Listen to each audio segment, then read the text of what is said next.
नमस्कार, आप देख रहे हैं न्यूज़ पीआर। रिया सिन्हा आपके साथ है। आज हम आपको मिलवाएंगे बिहार के बिजनेस टाइकून और बीआईए के प्रेसिडेंट रामलाल खेतान से। वो किसी पहचान के तो मोहताज नहीं है, पहले से ही लोग उन्हें जानते हैं, लेकिन शायद आप उनकी संघर्ष की कहानी नहीं जानते हैं। तो आज हम उनकी संघर्ष की कहानी जानेंगे उन्हीं से। तो सबसे पहले आपका बहुत बहुत स्वागत है हमारे चैनल पर। धन्यवाद। सबसे पहला सवाल इस वक्त ये, क्योंकि लोग पॉजिटिविटी बहुत चाहते हैं और वो जानना चाहते हैं कि आपने जो ये सब कुछ पाया है, क्योंकि आप खितान मार्केट के ओनर भी हैं, और लोग जानना भी चाहते हैं कि ऐसा सब कुछ कैसे हुआ होगा शुरुआत, क्योंकि जिस वक्त आपने उसकी शुरुआत की होगी उस वक्त उतना सब कुछ लोग नहीं जानते थे।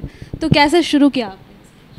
देखिए, मेरा जन्म 1960 में पटना सिटी में हुआ था और 1967 में हमारे पिताजी ने बिहार की सबसे पहले सीमेंट पोल की फैक्ट्री बंका घाट में लगाई थी।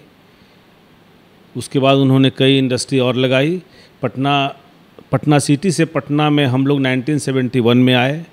जिस मकान में हम अभी रहते हैं ये डॉक्टर शिवनारायण सिंह का मकान था। इसको हम लोगों ने 1975 में, जब पटना में बाढ़ आई थी, उसके बाद हम लोग यहाँ आए और धीरे धीरे हम और कारोबार बढ़ाते गए।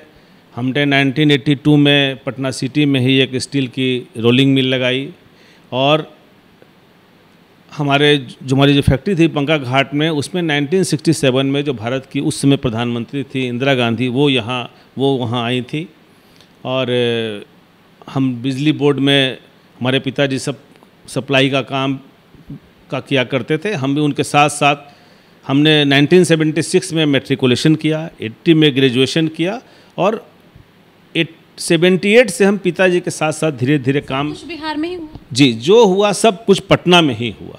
हमारा जो जनरेशन है वो 100 साल से ज़्यादा से पटना में रह रहा है।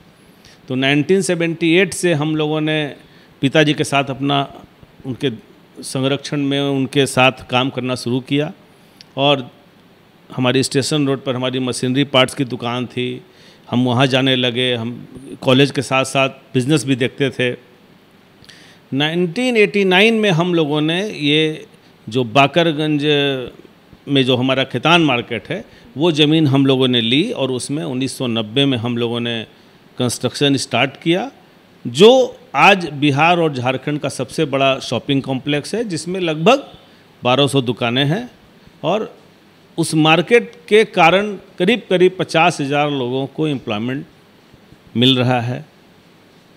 हमारी 1984 में हमारी शादी हुई। हमारी शादी कलकत्ता में हुई। हमारे 3 बच्चे हैं, 2 लड़की 1 लड़का है। दोनों लड़की हमारी डॉक्टर है, डेंटल डॉक्टर है। बेटा हमारा MBA किया है, जो भी हमारे साथ बिजनेस देख रहा है। दोनों हमारे दामाद भी डॉक्टर हैं। तो इस तरह से हम लोग धीरे धीरे आगे बढ़े और आज उसके बाद हम लोगों ने और कारोबार बढ़ाए हैं। अभी हमारी प्लास्टिक की एक फैक्ट्री है जो सबसे पहले बिहार में हम लोगों ने 2005 में लगाई थी, जिसमें प्लास्टिक फर्नीचर बनाते हैं। हमारे कई वेयर हाउसेज हैं, यहाँ गोडाउंस है।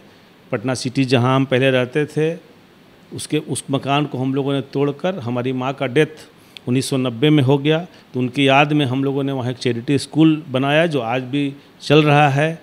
हमारे पिताजी कई संस्थाओं से जुड़े रहे। उन्होंने समाज में अपनी एक प्रतिष्ठा बनाई, अपना एक नाम बनाया और हम लोग चेष्टा करते हैं कि उनके नाम का कहीं बदनाम नहीं हो और हम लोग आगे बढ़ाएं।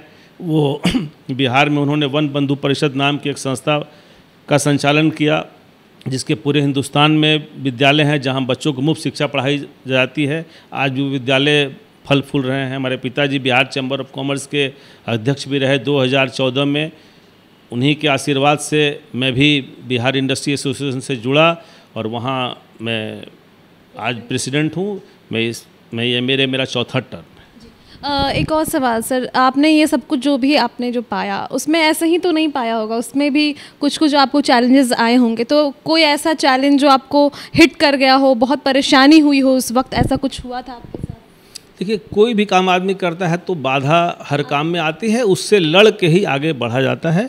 जब हम लोगों ने ये खितान मार्केट बनाया था तो यहाँ हम लोगों को काफ़ी संघर्ष करना पड़ा, चूँकि यहाँ लिटिगेशन, लोकल डिस्टरबेंस, ये सब बहुत रहा हम लोगों ने, लेकिन कहीं भी हम लोगों ने किसी से झगड़ा झंझट नहीं किया। हम सुप्रीम कोर्ट से जीत के आए और फिर हम लोगों ने मार्केट बनाया।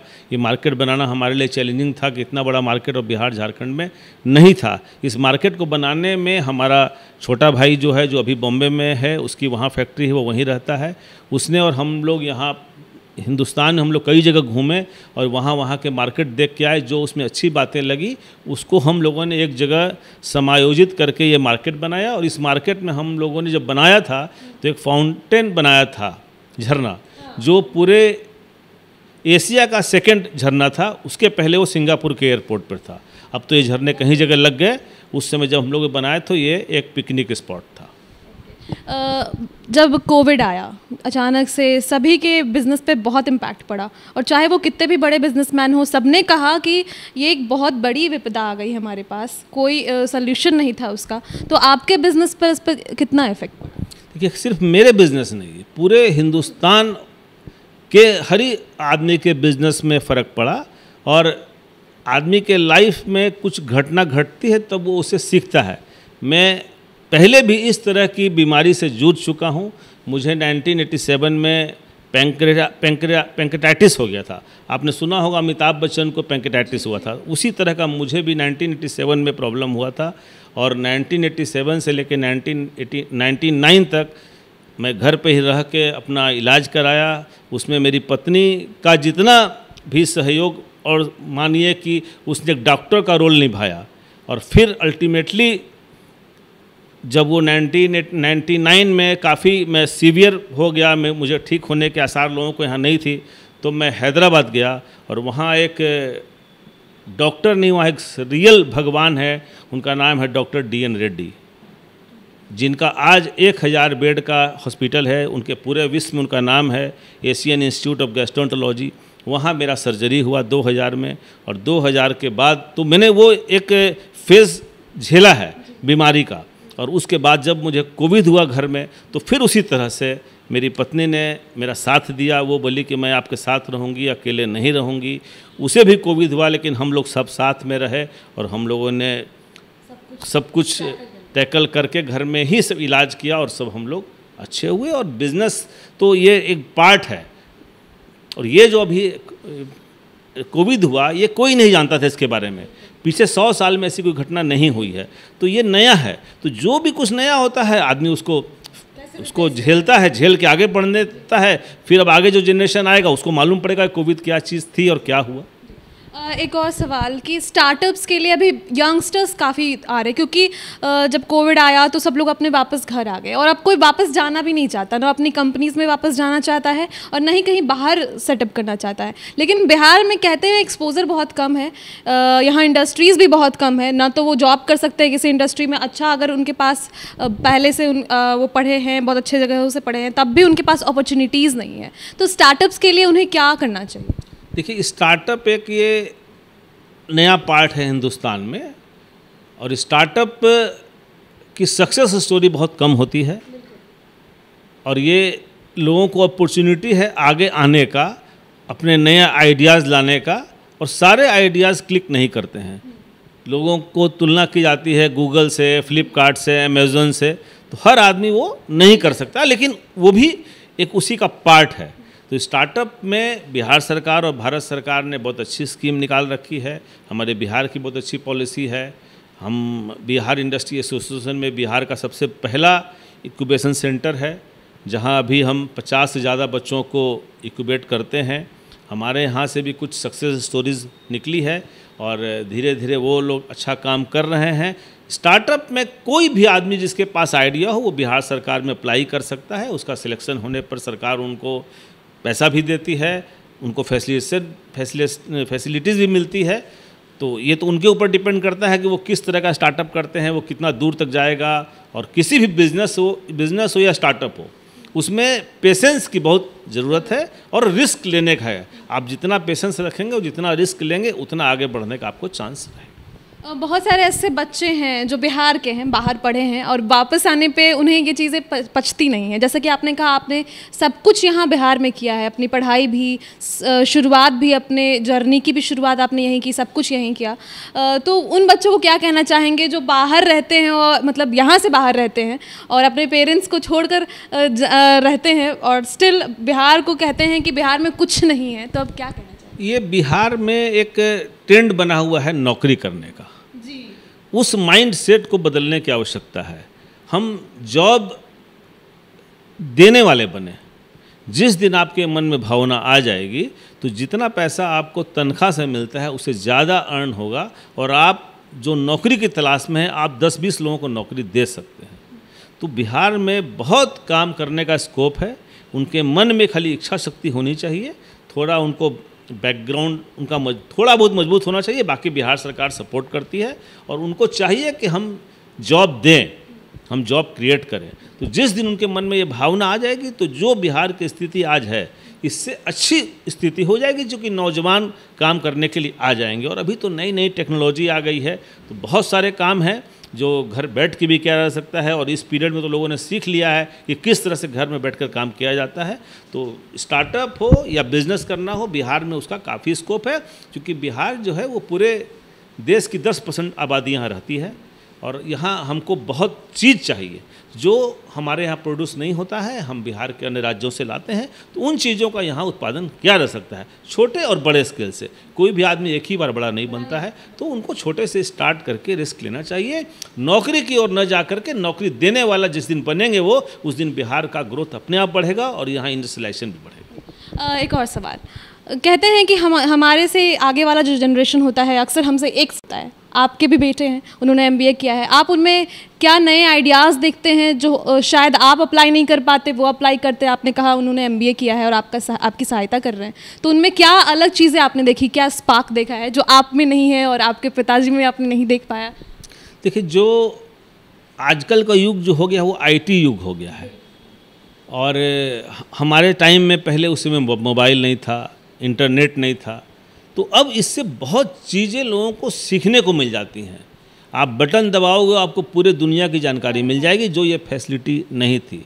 तो जो आजकल के बच्चे हैं वो इस बातों का उपयोग करते हैं, उनकी जानकारी ज़्यादा होती है और उनको नया नया टेक्नोलॉजी पता है बिजनेस करने का। हमारे टाइम में अकाउंट्स हाथ से लिखा जाता था, अब सब कंप्यूटराइज्ड हो गया है।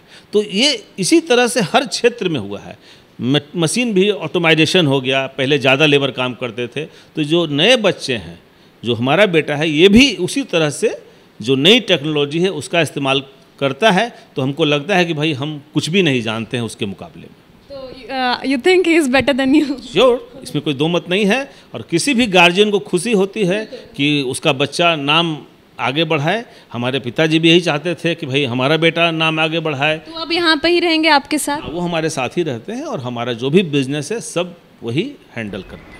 तो हमारे साथ हैं खेतान सर की वाइफ संगीता जी, और उनसे हम ये भी जानेंगे कि उन्होंने अपने हस्बैंड की कितनी मदद की है उनको आगे बढ़ाने में। और भी क्योंकि सर ने हमें बताया कि किस प्रकार से वो बीमार पड़े थे और उसके बाद इन्होंने एक डॉक्टर से कम भूमिका नहीं निभाई थी उनको ठीक करने में। इसके अलावा 31 साल से वो घर संभाल रही हैं उनकी माँ के जाने के बाद। तो उनसे जानेंगे कि जब आपकी शादी हुई उसके बाद जो भी उन्हें प्रॉब्लम्स हुए तो कैसे आपने सब कुछ ऐसे ही टैकल कर लिया, कैसे किया सब कुछ?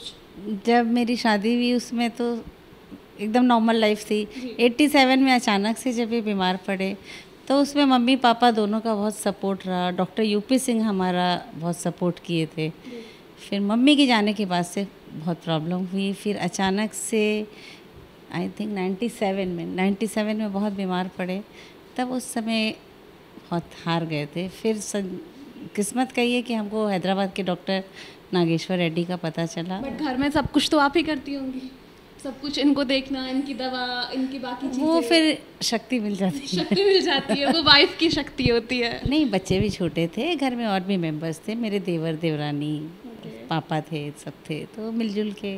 तो कैसा फील होता है? मतलब ऑब्वियसली आपने भी उनकी बहुत सहायता की है, तो एक सक्सेस इंसान के पीछे वाइफ तो ज़रूर होती है, वो तो हम जानते हैं, एक महिला ज़रूर होती है, चाहे वो माँ हो वाइफ हो। तो माँ थी, माँ चली गई, उसके बाद माँ की कमी तो आज भी फील वो ऑब्वियसली वो तो कभी नहीं जा सकती। हाँ, उनके तो अब आपको कैसा लगता है इन्होंने इतना सब कुछ पाया है, अब आपके बेटे भी इसको संभाल रहे हैं, सब कुछ देखकर आप भी लायंस क्लब की प्रेसिडेंट बनने जा रही हैं, भागीदारी जल्दी ही आप भी निभाने वाली हैं, तो सब कुछ देखकर कैसा लगता है? बस लगता है कि अब जो मुकाम मिला है वो अच्छे से रहे, या वापस से वो ज़िंदगी नहीं मिले।